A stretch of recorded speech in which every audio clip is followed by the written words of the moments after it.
오늘 이 아침 하나님께서 주시는 말씀 사도행전 27장 21절에서 44절 하나님 말씀 한 절씩 교도하겠습니다. 여러 사람이 오래 먹지 못하였음에 바울이 가운데 서서 말하되 여러분이여 내 말을 듣고 글에 대해서 떠나지 아니하여 이 타격과 손상을 면하였다면 좋을 뻔하였느니라. 내가 너희를 권하노니 이제는 안심하라. 너희 중 생명에는 아무 손상이 없겠고 오직 배뿐이리라. 나의 속한 바 곧 나의 섬기는 하나님의 사자가 어젯밤에 내 곁에 서서 말하되 바울아 두려워 말라. 내가 가이사 앞에 서야 하겠고 또 하나님께서 너와 함께 행선하는 자를 다 내게 주셨다 하였으니 그러므로 여러분이여 안심하라. 나는 내게 말씀하신 그대로 되리라고 하나님을 믿노라. 그러나 우리가 한 섬에 걸리리라 하더라. 열 나흘째 되는 날 밤에 우리가 아드리아 바다에 이리저리 쫓겨가더니 밤중쯤 되어 사공들이 어느 육지에 가까워지는 줄을 짐작하고 물을 재어보니 20길이 되고 조금 가다가 다시 재니 15길이라. 암초에 걸릴까 하여 고물로 닷넷을 주고 날이 새기를 고대하더니 사공들이 도망하고자 하여 이 물에서 닻을 주려는 체하고 거루를 바다에 내려놓거늘 바울이 백부장과 군사들에게 이르되 이 사람들이 배에 있지 아니하면 너희가 구원을 얻지 못하리라 하니 이에 군사들이 거룻줄을 끊어 떼어버리니라.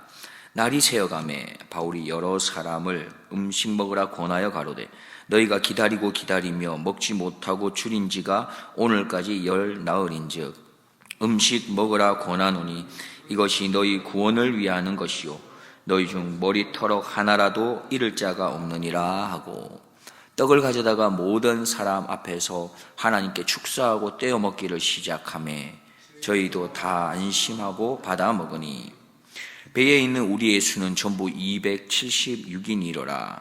배부르게 먹고 밀을 바다에 버려 배를 가볍게 하였더니 날이 새매 어느 땅인지 알지 못하나 경사진 해안으로 된 항만이 눈에 띄거늘 배를 거기에 들여다 댈 수 있는가 의논한 후 닻을 끄어 바다에 버리는 동시에 깃줄을 늦추고 돛을 달고 바람을 맞추어 해안을 향하여 들어가다가 두 물이 합하여 흐르는 곳을 당하여 배를 걸매 이 물은 부딪혀 움직일 수 없이 붙고 고물은 큰 물결에 깨어져 가니 군사들은 죄수가 헤엄쳐 도망할까 하여 저희를 죽이는 것이 좋다 하였으나 백부장이 바울을 구원하려 하여 저희의 뜻을 막고 헤엄칠 줄 아는 사람들을 명하여 물에 뛰어내려 먼저 육지에 나가게 하고 그 남은 사람들은 널조각 혹은 배 물건을 의지하여 나가게 하니 마침내 사람들이 다 상륙하여 구원을 얻으니라. 아멘.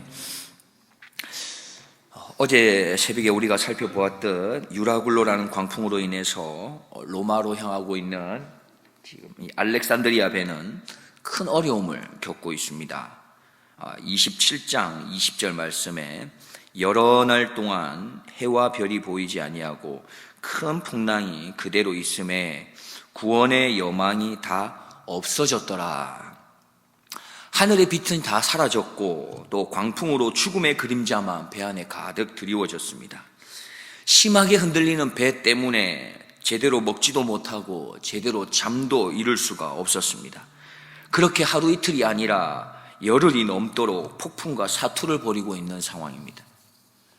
지금 배 안에 펼쳐진 모습은 모두가 이제는 지칠 대로 지쳐있는 모습들로 가득합니다. 더 이상 살 소망이 보이지 않는 가운데 죽음을 기다리고 있는 모습들로 가득할 뿐입니다. 바로 그러할 때에 바울이 등장합니다. 21절 22절에 여러 사람이 오래 먹지 못하였음에 바울이 가운데 서서 말하되 여러분이여 내 말을 듣고 그에 대해서 떠나지 아니하여 이 타격과 손상을 면하였다면 좋을 뻔하였느니라. 내가 너희를 권하노니 이제는 안심하라. 너희 중 생명에는 아무 손상이 없겠고 오직 배뿐이리라 했습니다. 바울이 입을 열기 시작합니다. 가장 먼저 그가 한 말이 무엇입니까? 여러분이여 내 말을 듣고 글에 대해서 떠나지 아니하여 이 타격과 손상을 면하였다면 좋을 뻔하였다라는 말로 시작합니다. 이게 무슨 말입니까? 바울이 이미 앞서서 얘기하지 않았습니까? 미향을 떠나면 안 된다고. 그러나 백부장도 또 선주도 선장도 누구도 말을 듣지 않았던 거죠. 그래서 이 말을 하는 것입니다. 그리고 이 말을 하는 이유는 앞으로 자신이 이어서 할 말에 무게를 싣기 위해서 이 말을 합니다. 예전에 당신들이 나의 말을 듣지 아니하여 이런 낭패를 당하게 된 것, 이것을 콕 집어서 먼저 이야기하지요. 선장과 사공들과 백부장이 이야기하기를 미향에서 자신의 경고를 외면치 않았다면 이런 극한 상황을 마주하지 않았을 것을 강조하면서 이야기합니다. 그러면서 이제는 나의 말에 귀를 좀 기울여 줄 것을 강조하고 있는 거죠. 그렇게 두 번째 바울이 하는 말이 무엇입니까? 22절에 이렇게 말합니다. 내가 너희를 권하노니 안심하라 라고 말합니다. 바울은 소망을 잃어버리고 두려움에 사로잡혀 있는 사람들을 향해서 안심하라, 생명에는 해가 없을 것이다, 그저 배만 손상을 입을 것이다 말합니다. 그러면서 두려움에 사로잡혀 있는 그들을 향해 평안을 불어줍니다. 또 소망을 다시금 가질 수 있도록 도와주고 있죠. 27절을 보면 열 나흘째 되는 날 밤에 우리가 아드리아 바다에 이리저리 쫓겨가더니 밤중쯤 되어 사공들이 어느 육지에 가까워지는 줄을 짐작하고, 바울이 안심하라, 우리들의 생명에 지장이 없을 것이다 라고 선언한 이후에 이 알렉산드리아 배는 여전히 풍랑으로 인해서 이리저리 흔들리다가 겨우 어느 육지에 점점 가까워지고 있습니다. 그래서 육지에 가까워지고 있으니 암초에 걸리지 않도록 하기 위해 닻을 내리지요. 그런데 이때 자기들만 살아남겠다는 생각을 가진 사공들이 도망하기 위해서 거루를 내려놓습니다. 즉 무엇입니까? 구명선을 내려놓은 것이죠. 그때 바울이 이것을 눈치채고는 급히 백부장과 군사들에게 알려줍니다. 그리고는 그들이 도망하지 못하도록 거룻줄을 끊어버리게 하지요. 29절 이하 32절 말씀을 보면 암초에 걸릴까 하여 고물로 단 넷을 주고 날이 새기를 고대하더니 사공들이 도망하고자 하여 이물에서 닷을 주려는 체하고 거루를 바다에 내려놓거늘 바울이 백부장과 군사들에게 이르되 이 사람들이 배에 있지 아니하면 너희가 구원을 얻지 못하리라 하니 이에 군사들이 거룻줄을 끊어 떼어 버리니라. 지금 사람들은 이렇게 열 나흘 이상 제대로 먹지도 못하고 있습니다. 그때 바울은 사람들의 마음을 모으고 위로하고 독려하며 함께 음식 먹기를 권하지요. 그리고 그때 살아계신 하나님께 기도하면서 음식을 나눕니다. 결국 이러한 과정을 통해서 하나님을 소개합니다. 하나님을 전하고 있는 것이죠. 그 이야기가 33절 이하 36절까지 이어집니다. 그리고는 다음 날 그들은 항만을 발견하지요. 그리고는 그곳에 배를 대기를 원합니다. 그러는 가운데 결국 배는 자초되고 맙니다. 이런 급박한 상황 속에서 군사들은 죄수들이 도망하는 것을 막기 위해 결국에는 죽이려고 하지요. 군사들에게는 의무가 있었습니다. 자신이 맡았던 죄수가 도망치면 그 죄수의 죄에 대한 책임을 자신이 대신해야 했던 것입니다. 지금 배가 좌초되어 가고 있습니다. 지금 죄수들이 묶여있는 이 쇠사슬을 풀어주지 않으면 모두가 다 물에 빠져 죽게 되지요. 그래서 쇠사슬을 풀어줘야 하는데 여기에 문제가 있습니다. 만약 죄수들이 도망치게 된다면 그 죄값을 군사들이 고스란히 책임져야 되는 것이기 때문입니다. 그래서 당시에는 죄수를 놓치게 될 것 같으면 그냥 죽여버렸던 것이죠. 그렇게 해야 자신들에게 책임이 돌아오지 않았기 때문입니다. 그래서 오늘 본문에서도 군사들이 죄수들을 죽이려 했던 것입니다. 그런데 이때 모든 것의 책임자가 되는 백부장 율리오가 어떻게 합니까? 그의 멋진 모습이 여기에 등장합니다. 백부장 율리오는 바울을 구하려고 하는 그 마음으로 모든 책임을 자신이 지겠다고는 하고 죄수들을 죽이지 못하게 막았던 것이죠. 22절, 23절입니다.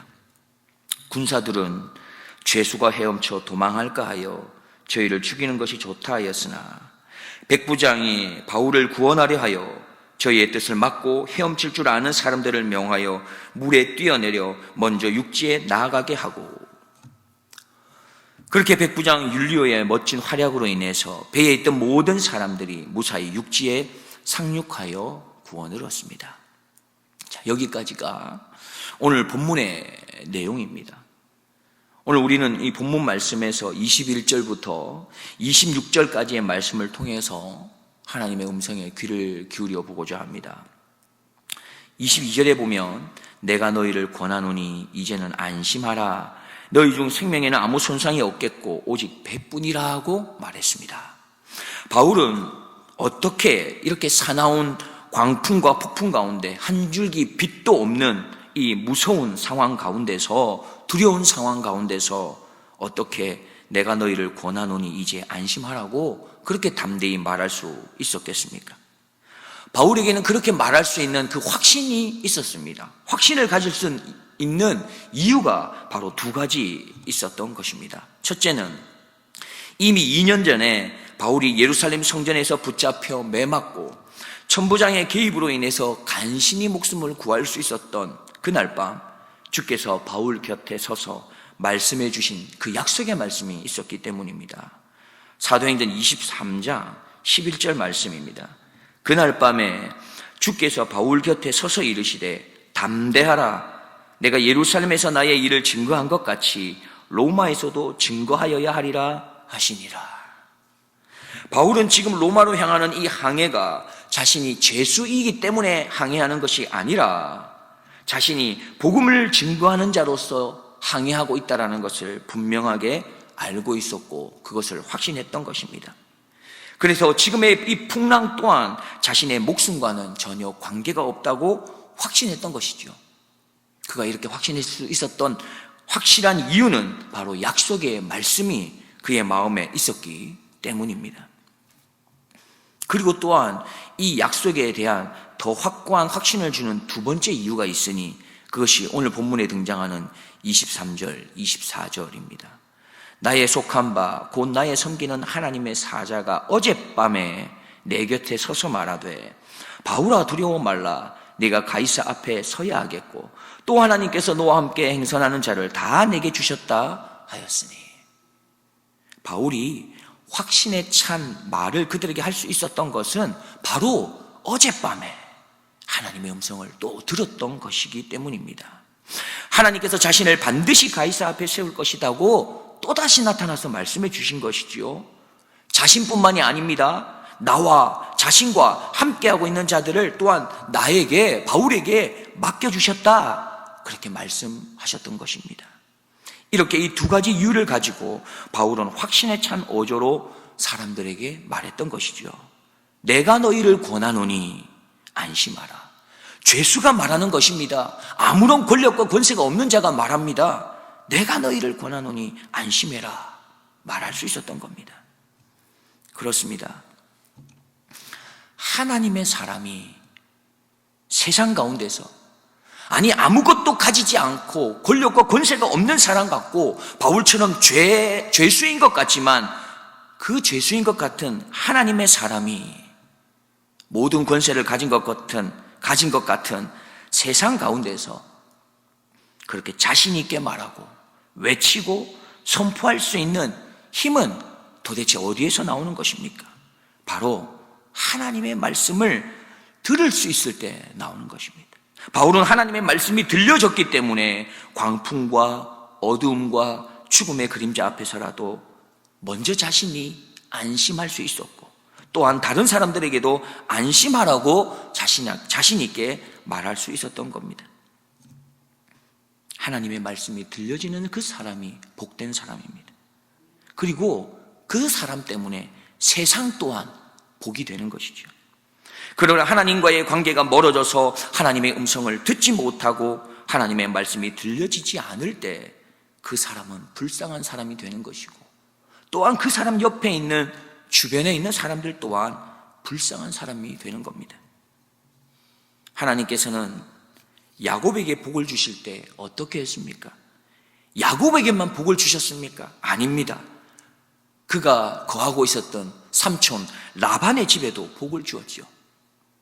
요셉에게는 어떻게 하셨습니까? 요셉에게만 복을 주신 게 아닙니다. 보디발의 집에게 함께 복을 주었고, 요셉이 총리로 있었던 애굽 땅에도 요셉 때문에 복을 주셨음을 우리는 기억하게 됩니다. 그렇습니다. 한 사람이 복받을 만한 사람이 되면 그 한 사람 때문에 그가 속한 가정이 복이 되는 것이고, 공동체가 복이 되는 것이고, 그 나라가 복이 되는 겁니다. 나는 하나님으로부터 복받을 사람입니까? 우리는 하나님의 자녀이지 않습니까? 우리는 하나님의 백성이지 않습니까? 하나님의 자녀와 하나님의 백성은 하나님의 나라를 유업으로 받을 자 아닙니까? 하나님의 복을 소유한 자 아닙니까? 하나님의 복을 누릴 자들이 아닙니까? 그러하기에 하나님께서는 나를 통해서 나의 주변에 복을 흘러가게 하실 것입니다. 그것을 우리는 믿어야 하는 것이지요. 우리는 그것을 확신해야 하는 것입니다. 그리고는 강하고 담대함으로 외치고 선포해야 하는 것입니다. 우리가 할 것은, 하나님의 백성, 하나님의 자녀가 할 것은 하나님의 기쁨을 외치는 것이고, 감사와 찬송을 선포하는 것이며, 하늘의 평안과 샬롬을 선포하는 것입니다. 혹 어둠으로 가득하여 소망이 없어 보임, 풍랑과 폭풍 가운데서라도 약속의 말씀을 붙잡고 주 예수 그리스도의 이름을 외치며 내가 너희를 권하노니 안심하라라고 선포하는 것입니다. 이렇게 살아내는 자들이 바로 그리스도인이며 하나님의 사람들이며 바로 지금 이 자리에 있는 우리들인 것입니다. 이렇게 하나님께서는 우리를 하나님의 자녀로서 복이 되는 인생을 살아가게 하시고, 또 복의 근원으로 세상에 작게라도 영향력을 나타낼 수 있도록 세워주신 것입니다. 그런데 문제는 우리가 얼마나 귀한 하나님의 축복을 받은 자녀인가를 우리 스스로가 자주 잊어버린다는 것입니다.